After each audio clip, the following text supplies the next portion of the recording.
My brain at homeostasis is a 5-lane superhighway of self-hatred and negative thought. What weed does is it puts up the construction cones, limits it to 1 lane. So it's far more manageable, but nobody's making it to work on time. That's what weed does for me at its best. What weed does for me at its worst is it makes me think of really creative ways to take my own life. Right? Because if I'm high, I don't want to do hack shit. I don't want to be unoriginal. I don't want to swallow a bunch of pills, walk myself into traffic. You know that old chestnut. No, when I'm high, I want to get weird with it. I want to get creative. I want to hang glide into a BLM protest wearing blackface.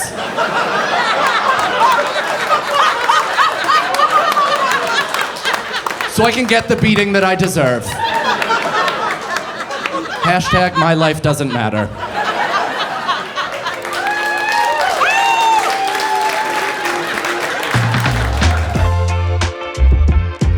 For the second one, do you feel like you were more prepared? Do you feel like you had more? Somebody just said no, and that I'm gonna choose to ignore that one. You said yes, you're the optimism, you're the bright light in my life. This person, I will never talk to you again. But you said you had a little more information. That's good, because I just want a little more info of what to expect, because I just had no idea heading in. I didn't know about like phases that kids go through and how they're pretty quick. Like I just thought they were forever. Interests, all that stuff. My son showed an early acuity for cars. Smart kid at 2 years old, knew cars by make and model. He'd be like, Dad, look, Mini Cooper. Dad, look, Tesla. Dad, look, Lamborghini. We live in a really nice neighborhood. I'm like, damn, Dusty Hoffman, let's go hit the tables. But then he, 3 days later, he's like, what's a car? I was like, oh, all right, I guess I'll cancel the Amazon order. He went through a phase, he's still kind of in it, where he's death obsessed.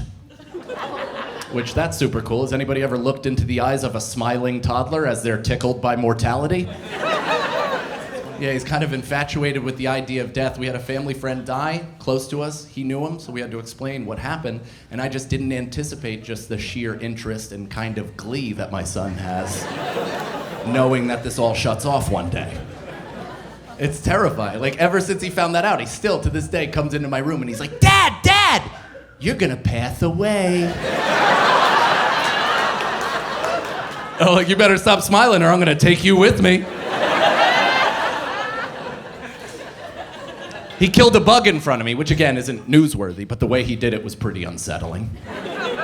We're hanging out, playing, making eye contact, just talking, having a good time, and he just goes, Dah! Kills a bug without even looking, and I'm like, oh, I was so jarred. I was like, dude, don't do that. That bug might have a family.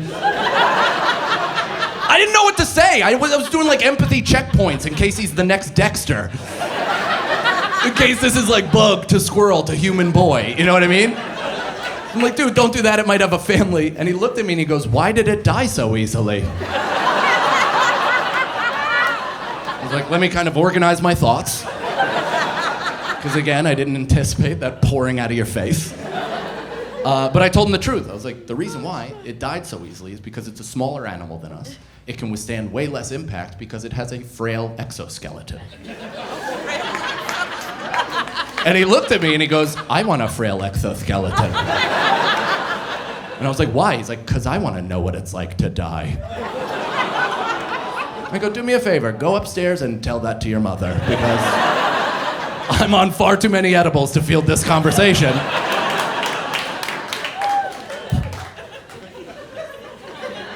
Right now he's in a not listening phase, which I've heard lasts anywhere from like a couple months to the rest of his life. And it's interesting, because it doesn't bother me. I've been ignored most of my life, which is why I'm in Stamford, Connecticut, filming a comedy special. Yeah, that's why. But what kids do is different. It's not ignoring. He actively doesn't listen to me. So he'll look me. I've never had that before in my life. I've never had somebody look me dead in the eyes while I'm talking to them, and him being like, your words aren't reaching my ears. And all of my impulse is to just 300 kick him right in the chest. Because that's what my father did to me and his to him before him. But I'm trying to break the chain. Yeah, so I'm giving him some space, letting him freak out, feel his feelings. Hopefully later in life, he'll have a healthy relationship with them, which is somebody like me who grew up in an Irish Catholic household that is absolutely unheard of. If I showed feelings as a kid, my dad would be like, emotions? What are you, gay? I was like, no, I'm 4. My mom would be like, whatever, homo! All right, sick. So that's what I do. I let him have his feelings. I walk away, and then I also allow myself the ability to violently fantasize. I just feel so routinely disrespected throughout my day that it piles up. So if I don't do some vigilante justice in my brain, I might go out there and do the real thing. Is there anything more terrifying for a white guy to say? Just, I might do the real thing. No, but I'll give you a for instance, right? Today, I bought coffee.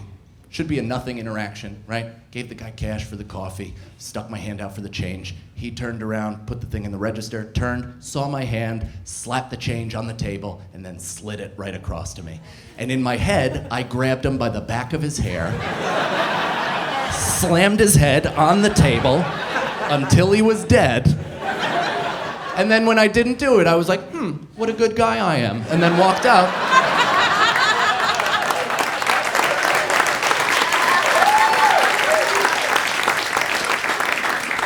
And now I've taken that to my son. It's a victimless crime. It's how I get through these things, because I have a lot of wrong inside my body that I'm trying to right. So I'm just allowing myself to do these weird shit. And plus, again, it's hard not to take it personally, right, with my son, because he'll be looking me right in the eyes. And I'm like, buddy, can you clean up your cars? He's like, these ones, Dad? And then dumps them right down the steps. And I walk away and I'm like, man, I wish there was a way I could kill myself temporarily in front of him. Just to teach him a lesson. You know what I mean? Like, oh, you're not gonna clean those up? Ah! Just blow the back door right off my head. Pop it back on and be like, and next time that'll be real.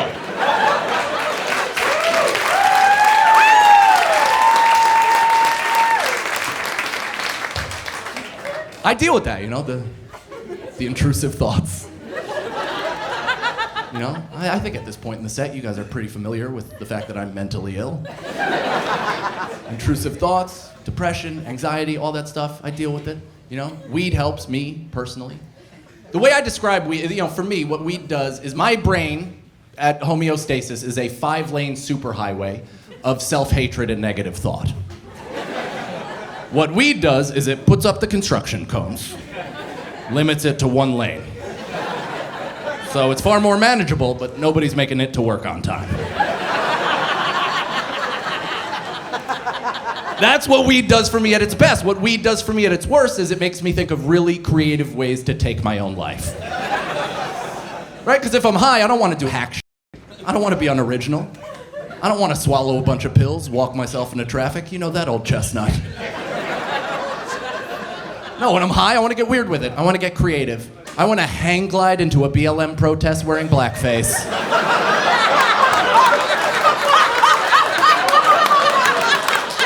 So I can get the beating that I deserve. Hashtag my life doesn't matter.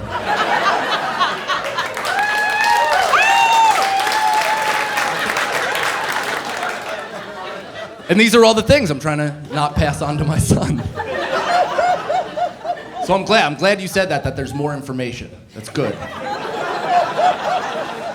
Because just, you know, everybody has a general sense of what to expect heading in, right? Like I knew my son had to eat. And stuff like that, but the specifics of the parenting experience are what really knock your dick in the dirt. Like I didn't see this coming. I didn't anticipate this being an issue, especially being the father to a boy. I don't like how women talk to my son. Strange women. I think there's a lot of women out there that are secret creeps. You guys say some real weird shit to kids, and you get away with it because you're women. Like I'll be at the park, right, with my son, running around, having a great time, and a woman will approach. You know, she's there with her kid or not, another privilege.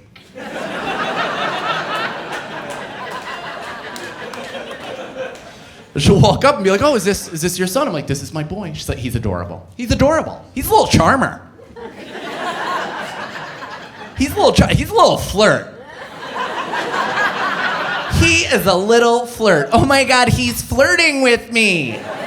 He's flirting. Am I your girlfriend? He's flirting with me. I'm like, is your life that bereft of adult male attention that you have to sexualize my toddler? Because he's not flirting with you, he's interacting with you because he's new to this planet and doesn't realize you suck yet. Then I turn back to my kid and he's got his cock in his hand. I'm like, he is flirting. Just like Daddy taught him.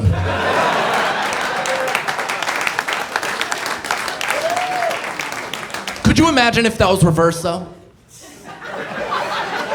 Could you imagine I was just in a park by myself? Walking around, I roll up on some 3-year-old girl. I'm like, look at this sexy little skank. She's making eyes at me. She's making eyes. Look how she sucks that pacifier. I agree, that would be massively inappropriate.